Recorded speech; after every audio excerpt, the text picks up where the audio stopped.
the idea of regeneration, of course, starts with Bill and I very much from your Triarchy IFF book, with that in the title.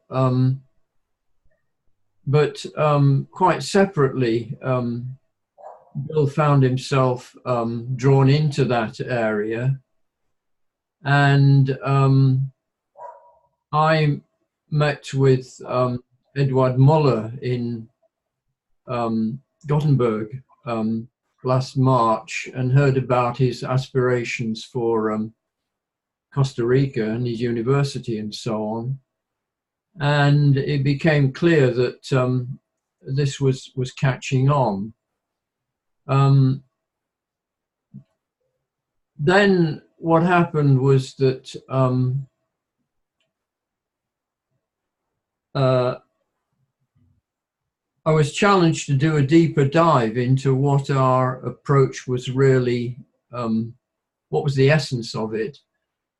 And eventually I came up with the repositioning of something that we've been doing for some years, way back, that we call generative thinking. And I realized that the essence of what we were trying to do was really to help people generate. And so we thought, well, if you want to regenerate and you can't generate, that's not going to work very well. So maybe we have a role to play in offering ways of deepening and accelerating the generative thinking that is part of the requirement of regenerative cultures. Of course, we don't specialize in saving ecosystems or turning cities upside down and so on, but we feel we can play a role with the people who do that kind of work. So putting something together on that led to the question of, well, what is it about our methods that lend themselves to that field? And what emerged was a new synthesis that actually we had components of generative method here that we hadn't realized that they constituted a system that was more powerful than just the parts alone. So that's what I like to share with you. So this is the kind of upfront explanation, and then because it's you, I'll give you a couple of slides on the esoteric background. Since you're recording this, I'll kind of read it through and perhaps comment. But basically, we're looking at it that whole Earth strategies can be better generated if a coherent system of generative methods are used to orchestrate the wide range of complexities in the many fields of ecology, society, politics, and economics. In the Anthropocene and its accompanying climate emergency, this is true for local as well as large-scale projects. So, just an aside here, that our position is we cannot be more than just appreciative of these different fields. We can't be experts in any of them, and we don't, you know, take large plots of planet Earth and offer to restore it. But what we can do is look at the deeper aspect of regeneration, which is that if we can't think that way, can we really do it? So this leads us into the idea of, well, it's a collaborative world.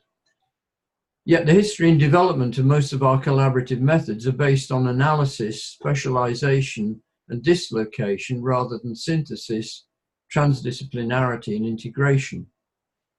This legacy further exacerbates society's access to the required role of creative imagination fully integrated with the best expertise and data. In our prevailing culture, these do not sit comfortably together. In fact, when I was drafting this, I was suddenly reminded of, God, it must be well over 40 years ago now, as a young scientist reading C.P. Snow's The Two Cultures. Things haven't changed greatly. Decades of research and field practice before the founding of H3Uni explored many aspects of how creative integrities might be formed that are better able to tackle the complexity, urgency, and ambiguity of the current global predicament. Just making the point that there are decades of work by several parties, some known, some unknown, that have kind of fed into this work.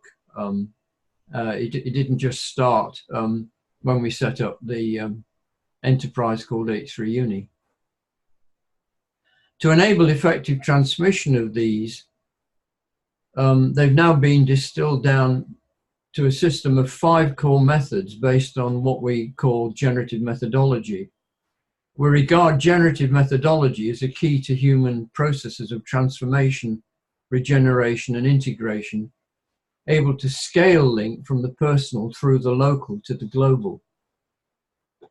So that's the kind of preface. So what does it look like? Well, why is a system of methods needed?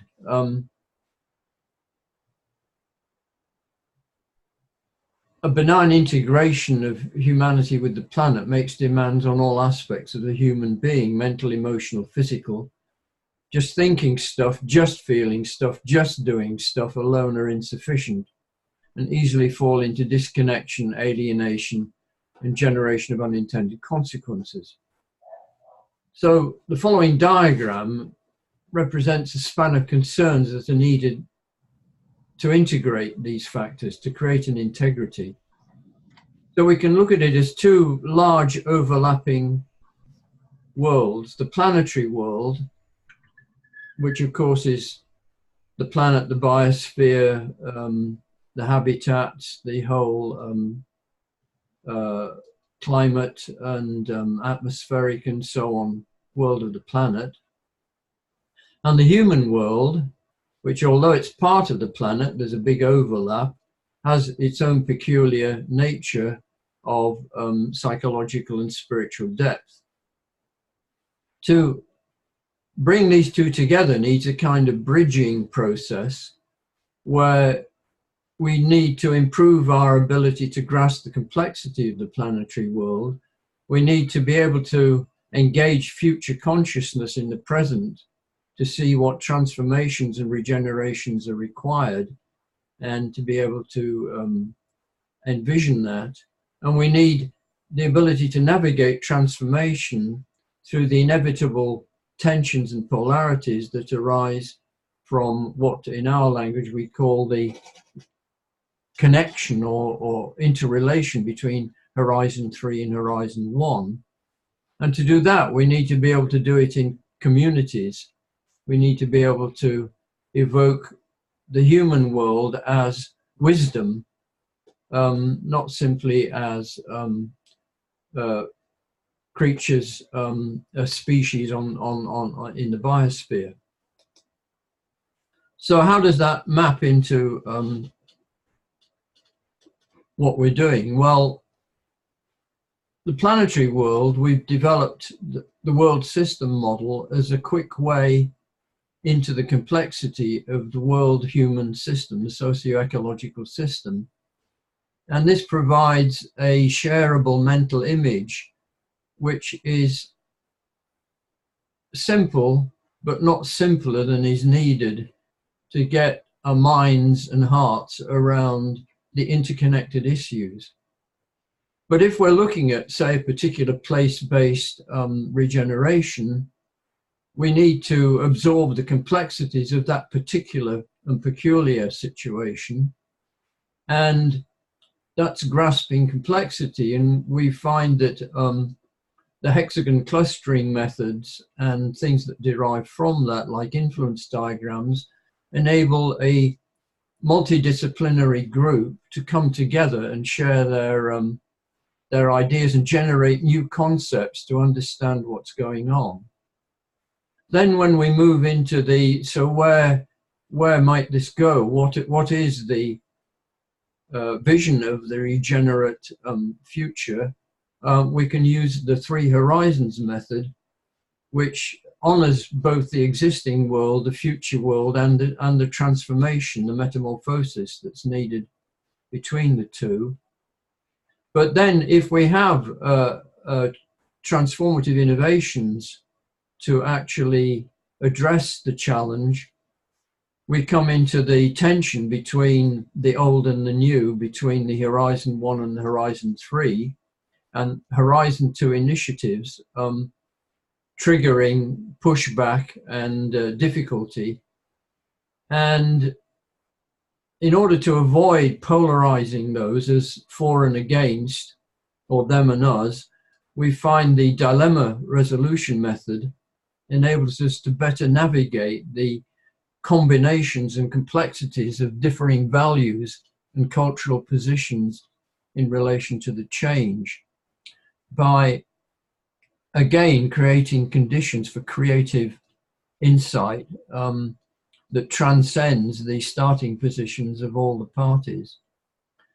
But then we have groups and communities that are taking care of or being stewards to this emerging world, and wisdom is needed. And we've drawn on an indigenous tradition of the wisdom wheel, a modernization of it, especially for this purpose, which we call the wisdom wheel.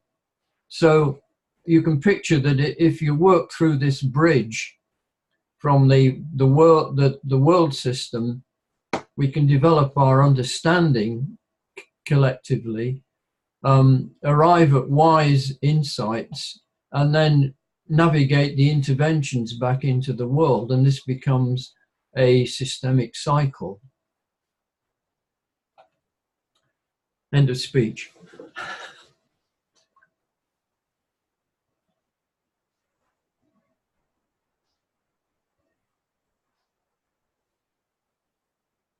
You're on mute, Daniel, if that matters.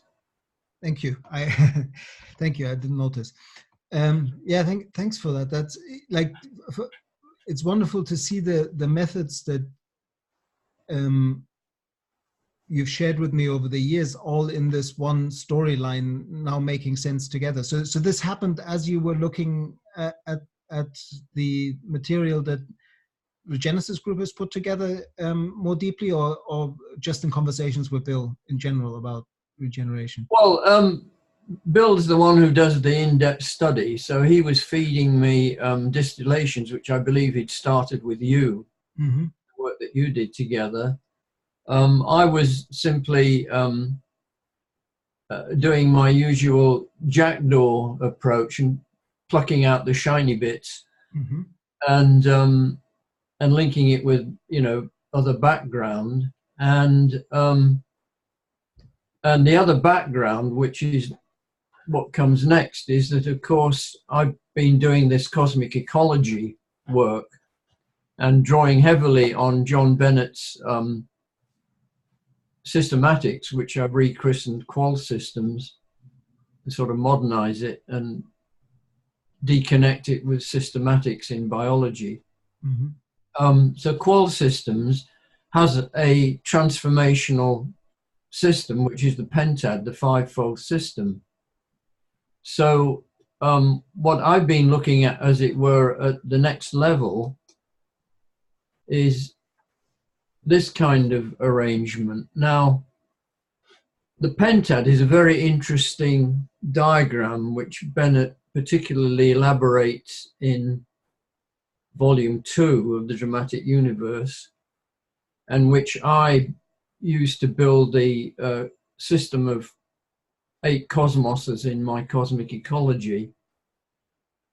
And it needs a little interpretation. The idea is, first of all, that it's arranged this way because there is a sense of level from lower to higher, which lower to higher, not in the sense of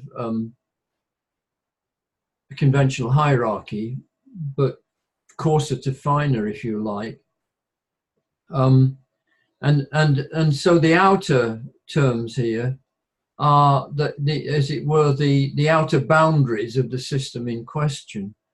Mm-hmm. And so we're looking at Earth at one end and wisdom at the other. Mm-hmm. So we've got Earth here as the world model and the wisdom wheel symbolizing that. Then you have an inner active role of the being in this transformation, which has a higher nature, a lower nature, and a center, to use the old alchemical word quintessence from 5. Incidentally, Bennett took this diagram from the medieval esotericist Robert Flood, F-L-U-D-D. Mm-hmm. And the idea here is that this is the represents the beings involved in the transformation. So pattern is there because the key thing that has to be shifted at the basic level is the repatterning. Different pattern of life, different pattern of understanding, different pattern of feeling, different pattern of relationship to even the cosmos. The higher nature is the capacity to transform, to actually become that different butterfly from the caterpillar. But all of that needs the focus of understanding what the future holds and where we are right now and what the difference is and what is needed. So you can use this as a kind of non-linear system, which goes a bit further than the kind of bridgey diagram on the previous slide, and go into some fairly detailed elaboration of the system. And rather than talk about this, I'll just leave you to, this is a seminar in itself, but and it's also a research tool because there's a lot more to be learnt from investigating it. But what I find interesting, the quintessence of future consciousness in this, like what I keep finding as the bits of your explaining Bennett's work that most excite me are these different dimensions of relating to time and future, and also this notion of repatterning and the future potential of the present moment, I think is enormously powerful, because somehow it takes us away from the notion that when we use all these methodologies to get a group of people together to kind of work on regenerative cities or regenerative bioregions, that all we're doing is improving our understanding and forming some sort of better vision of the future and strategy of how to get there. But what I see in this is that the actual process of engaging with it is already a repatterning, because it changes how people think, and because what changes how people think, it means how they bring forth the world together changes, and that's instantaneous. And does that make any sense? And maybe yes, very much, because in a way, future consciousness is on this diagram as a tip of an iceberg. The iceberg itself is the whole richness of the present moment, and particularly the nested present moments up to the greater present moment of the evolution of the earth, if you like. So in that present moment model that I've worked with, derived from Bennett, the time dimension doesn't really do it for the future, or that's only one aspect of it. The key thing for me, I mean, we're used to talking about the space-time continuum, or I prefer to use the Greek words now because of the ambiguities of the word time, chronos, space chronos, but there's the dimension of, I've used the Greek term aionios rather than the English eternity, because eternity is often understood as a lot of time, and it's not. And space Ionius is the pattern bearer. It's the Akashic patterns, and therefore the meaning of future consciousness that Bill and I use is that we're tapping into the space Ionios, which is this rich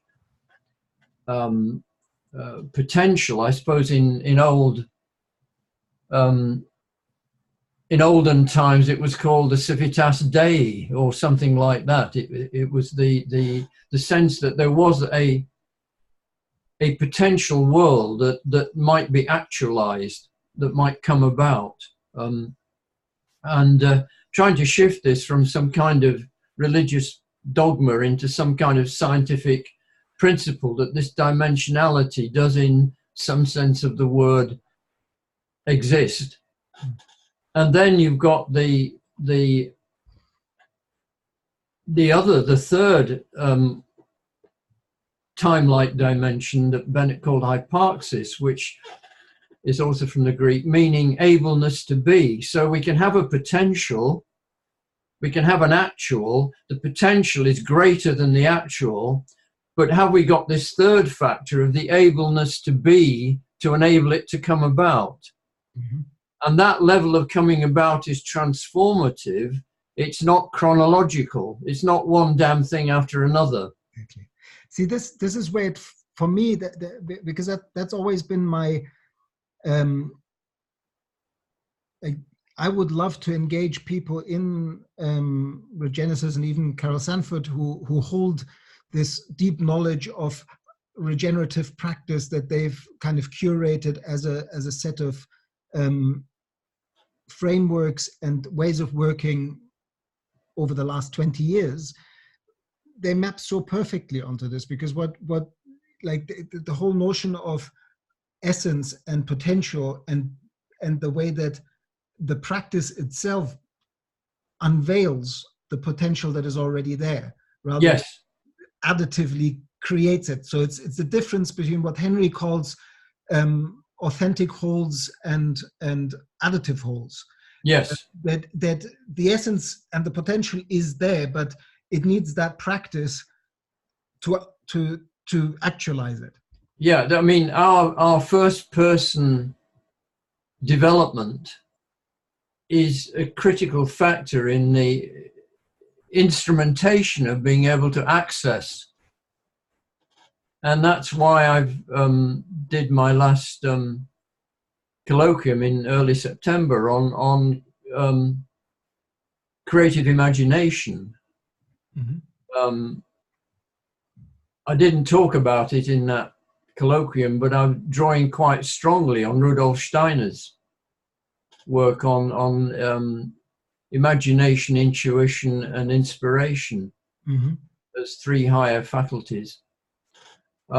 Because without that personal tuning in the people engaged in regeneration, it ain't going to happen, or it's going to happen in a very, happenstance, random way. It's not. So the idea that there are actual practices of tuning in to the Ionios future rather than the Chronos future. The Chronos future we need to look at. It's, the planet burning up. Yeah. That's all very predictable. The scientists can do that, but they can't do the creative imagination bit. And the artists can do the creative imagination bit, but they can't be practical. They can create symbols and invocations of difference. Mm-hmm. And then,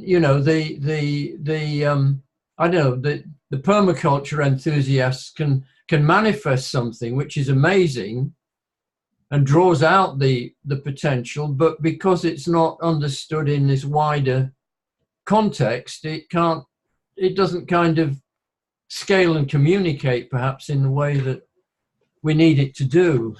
Now, I'm not saying that we've got the answers to all of that, but my goodness me, I think we've got a really good research and development pathway here.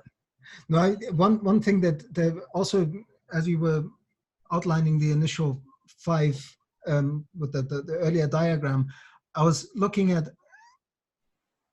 I don't know to what extent you've had time to look into Nora Bateson's work on warm data and the warm data labs. I personally haven't even had a chance to look into it as deeply as I would have liked to, but from what I understand, like I would love to just take part in one of those labs, and sooner or later I'll create the opportunity. I'll see Nora in Delphi in mid-November, mid-October. So maybe I'll learn more then. But my sense is that the world game and the world systems map and looking at whether, like in this kind of fractal dimension, or the recursivity that you build into the world systems map of working at local scales, at regional scales, national scales, or global scales. One of the core descriptions of what is warm data is that it is trans-contextual data, and it is valuing the quantitative, cold, hard scientific data that we've collected masses of in each of those different contexts. But then, as far as I understand, Nora's created a process of enabling people to dance between touching in with that kind of data from a particular context on a particular issue, but then building up a multi-layered process of connecting with these different contexts, and then actually knowing, like working with our more embodied knowing and our more intuitive and sensing and feeling way of engaging with reality to draw a new type of meaning out of this cold data, trans-contextualized, so it becomes warm data and actually is informed by the wisdom that each and every one of us who is a participant, and therefore also an expression of and co-creative agent in the system we're working with. Yeah, I think that, I mean, I could relate that to this vertical line here between grasping complexity and navigating transformation. I mean, the thing about dilemma resolution, understood more fully, is that you can only resolve a dilemma, or you can only transcend a dilemma by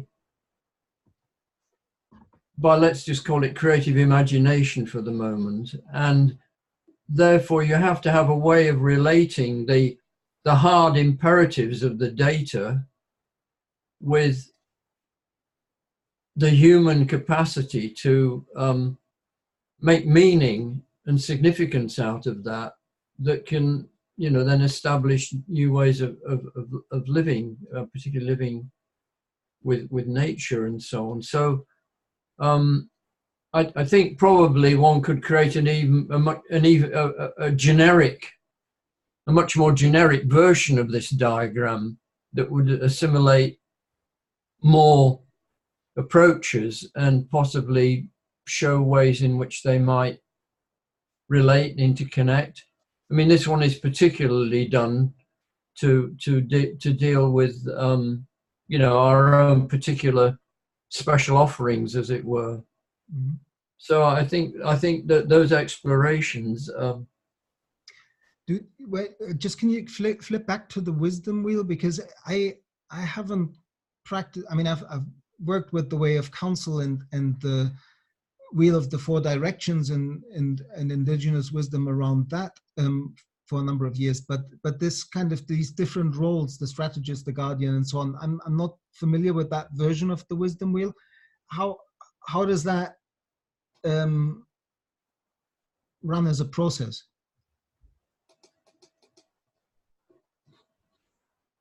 Let's just get this a bit bigger. Mm-hmm. Okay, well, it's north, south, east. 7 and 3 are north, south, and 1 and 5 are east and west. So in that sense, it's this is from the Ahama tradition in New Mexico that David went out and studied in some depth. David Adams. these are what they distilled in their wisdom teaching, which is far more complex than this, the full works, as a way of arriving at a balanced and therefore wise decision. So the first thing is you put your question in the middle here. Mm-hmm. And if you haven't got a question, this don't work very well. You've got to have the need for it, so to speak. Then it's non-linear, but it does help, particularly when you're getting into it, to treat it as a cycle, a bit like an Enneagram. You go around it. So you start with the genius or disruptive genius, and this is where you have a question and the crazy idea comes in. Mm-hmm. And it's disruptive, as we know from disruptive innovation. And without that, you don't have a spark of something different. So this is where perhaps the glimpse of a new pattern comes in. You know, we could actually have heavier than air machines that fly. Peacemaker is very interesting that it's called peacemaker, because the peacemaker is the calm appreciator of what actually is. So it's not a naysayer, like we can't possibly have a heavier than air machine fly. It's more, well, let's just look at that. I mean, at the moment, we've got this, that, and the other, and something else, and we haven't got this, that, and the other, and something else. And so that's where we are, folks. Mm-hmm. And then you've got the pioneer, was more the kind of the role of well, you know, we can fly kites. You know, let's see if we can make bigger and better kites or something. Find a way, you know, where we can see something different could be done that would loosen things up. The Pathfinder is more the view that says, well, I can find a way to do that. I can find a route. I can find a roadmap for doing that. Well, then remember, this is a community tool. So the thing then is this the steward role. You say, well, I actually, you know, there are some values we have to look at here in terms of safety. I mean, you know, you're going to sort of have all these people jumping off cliffs with things that haven't been tried out and whatever it might be. You know, let's take care. Let's look at what needs nurturing. So this would be, you know, looking after the species in the ecosphere or in the habitat or whatever it is. And then you have the oracle role, which is the intuition about timing, the moment. This is right for now. This is wrong for now. Very crudely, but more a kind of does this fit the times and circumstances? I guess it's the Sufi time, place, and circumstances.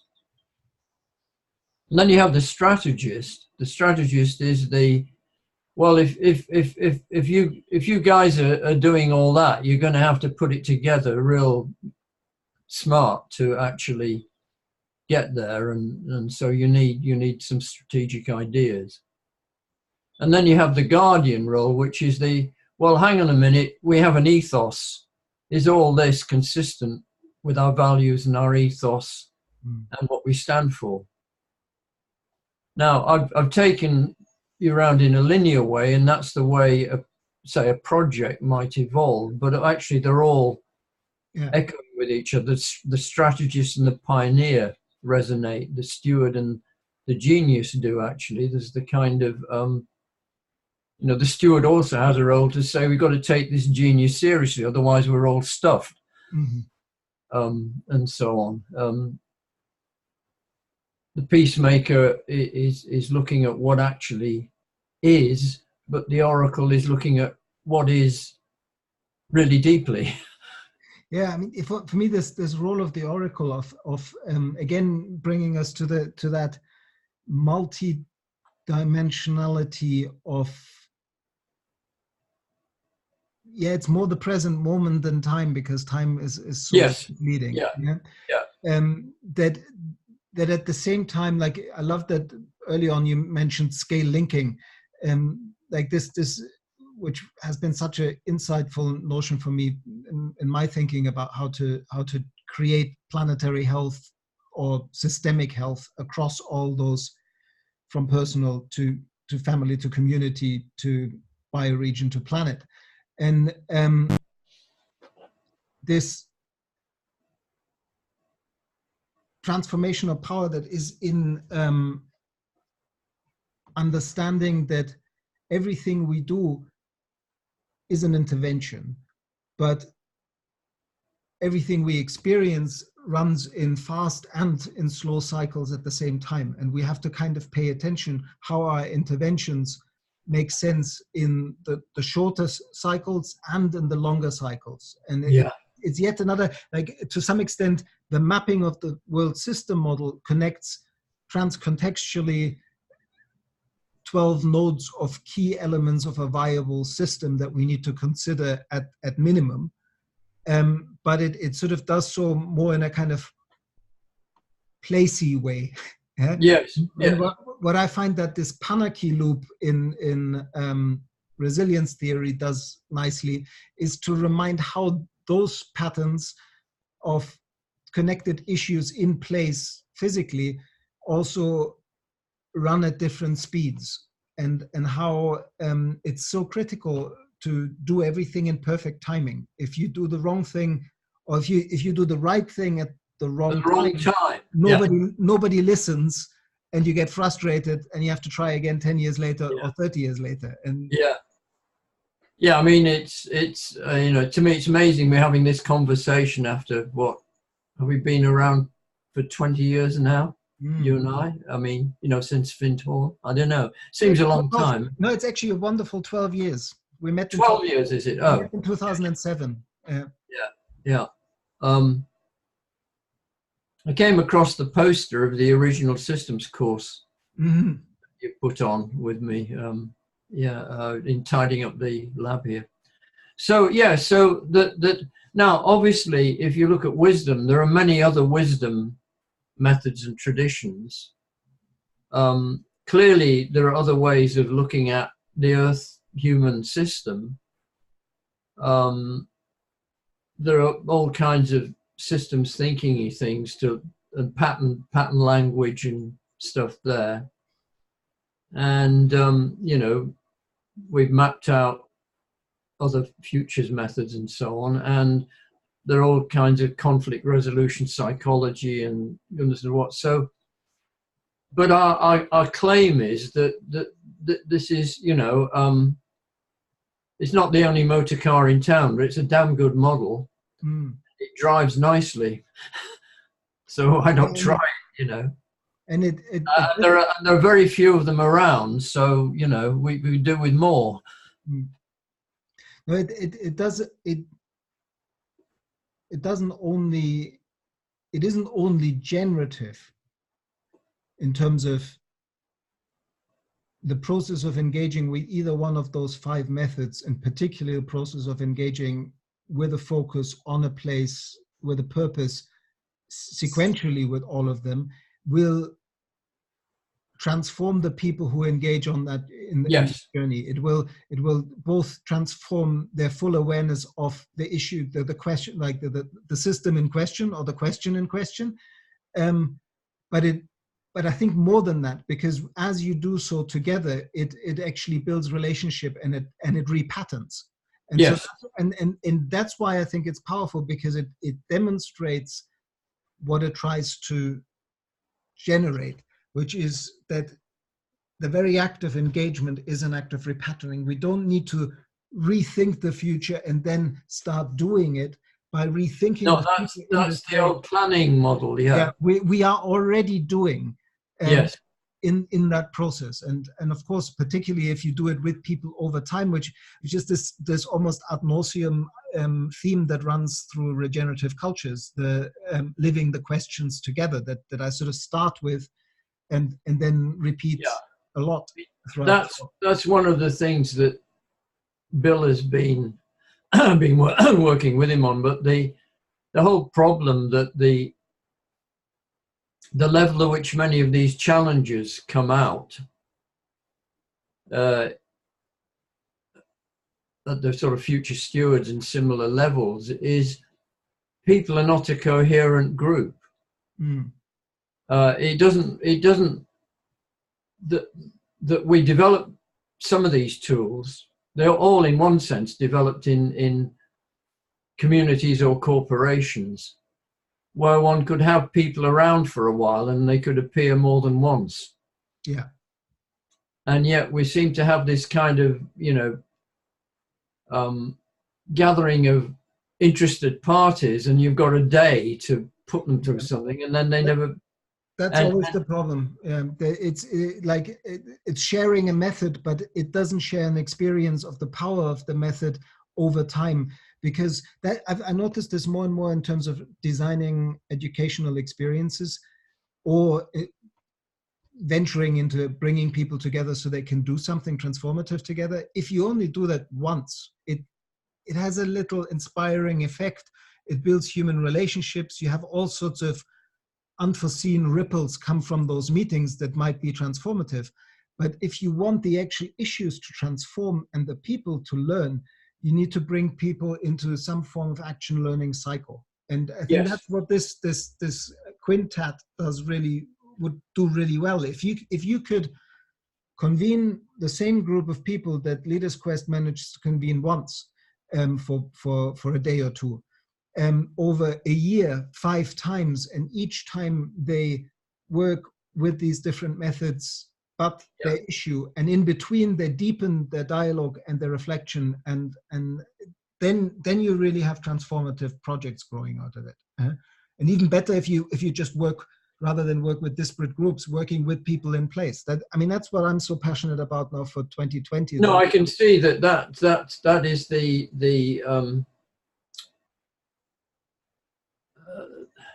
takes the place of the organization or the corporation. That the place becomes a cohering factor in the engagement, which means that there are people who are consistent in their engagement, but also there can be comings and goings as well. Yeah, see, this is where it's for me yet another reason why I keep, on the one hand, being somewhat scared of my own courage to try to work bioregionally again with the whole Mallorcan system. But at the same time, that's what brought me here 8 years ago, of understanding after all these years at the community scale and working with Findhorn and intentional communities, eco-villages and transition towns, that so much can be done at the community scale, but to really create the whole systems design enabling constraints together that make for the emergence of health and wholeness in the system, you need to step up to the bioregional scale.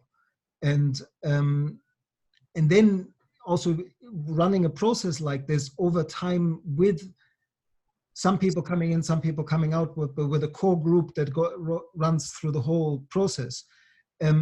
Again, working with, when you work at the local, the micro level, you can create communities of interest, you can gather the usual suspects. But the minute you step to the bioregional scale, you have to engage all the players, you have to work across sectors and kind of face the complexity. And I think that's where I'm really kind of wanting to put my energies over the next couple of years of testing out these type of processes at the bioregional scale. And ideally, the big challenge for us little guys is that's a huge overhead.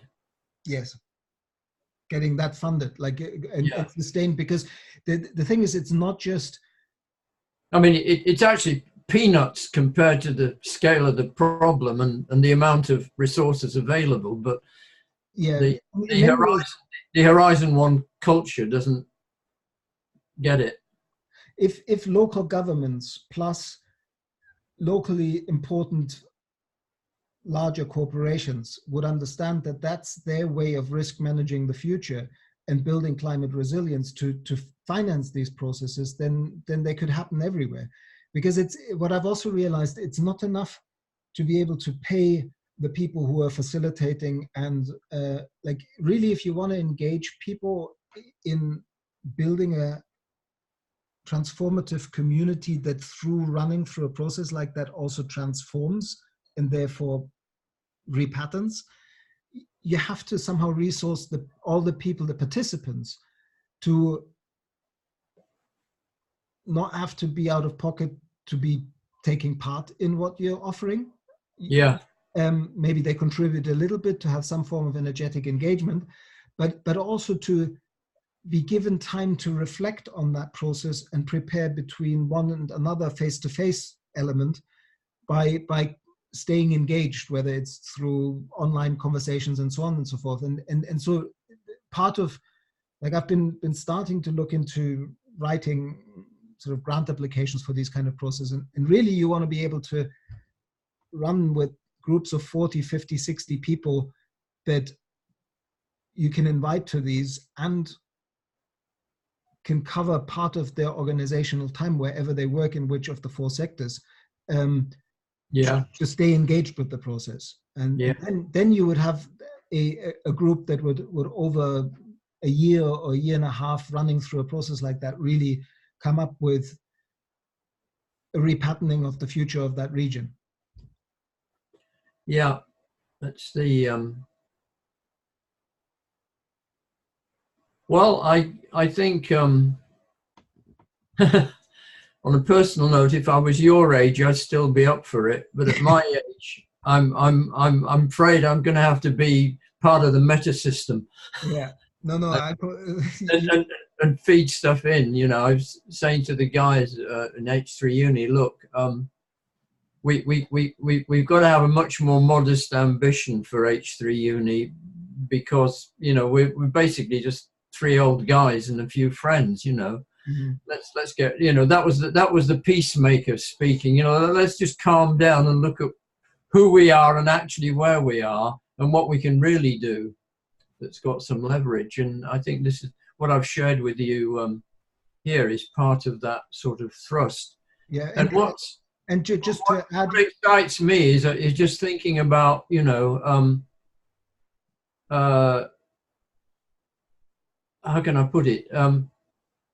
With this approach here now, I think I could start to write your book. But a slightly different way. Please do. We need many more expressions of the impulse behind it, because each one speaks differently to different people. I think the one that the book you're bringing out is a massive contribution, and well, it's still upstream, but it's like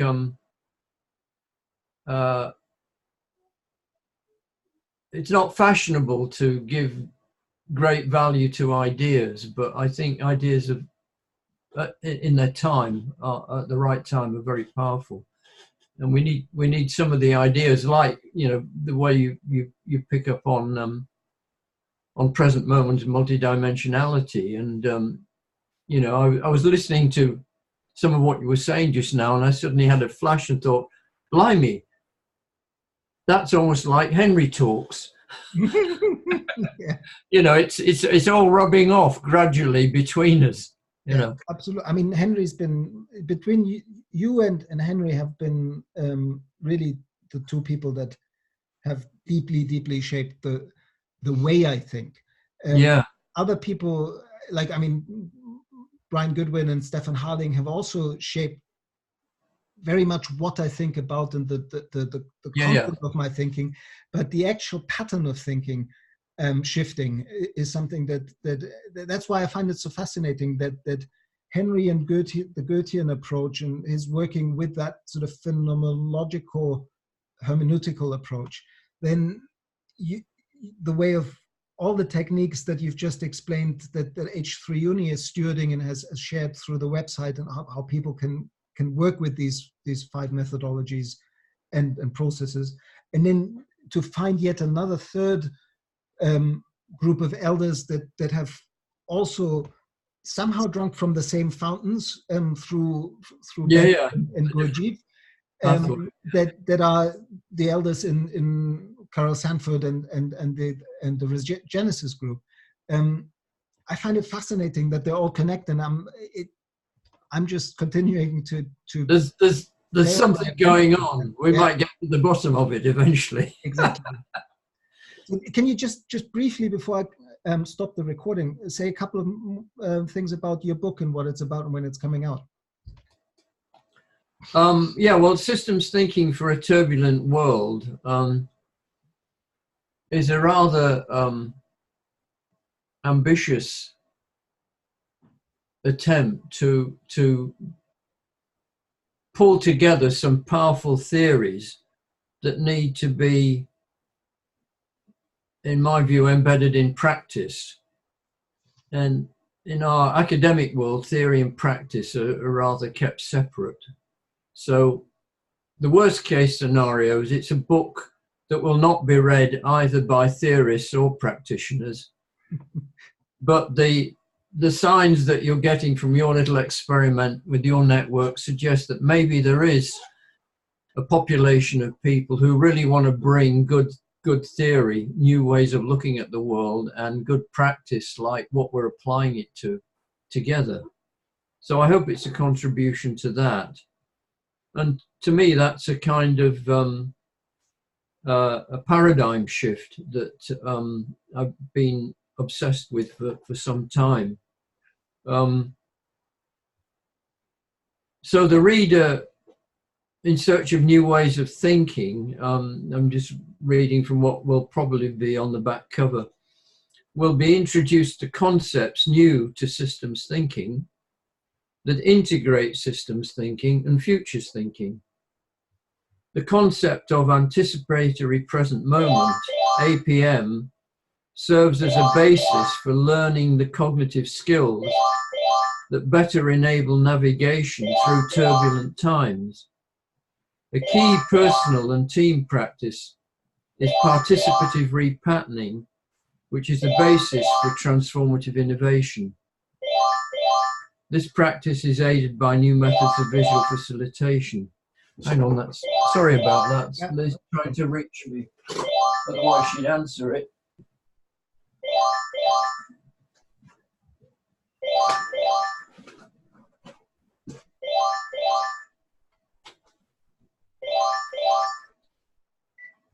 Hi, I'm still on my call. I hope to finish very soon, then I'll cook. Bye. Very important. The mundane but most important things in life. Cooking a good meal for the family. That's right. Yeah, it's my turn. Yeah. Now this is the interesting thing too. The reader is guided through the unfolding of the ideas and practices with a narrative based on the metaphor of search, portrayed in the tradition of ox herding, found in Far Eastern traditional consciousness practice. Yeah, I really loved reading it, and for what I shared with people, there's a lot of resonance to it, and I think it just has really powerful concepts. Like there is simply that term. It's, I don't know if I think it emerged between you and Bill somehow. The future potential of the present moment. Yes. If you really sit with just that,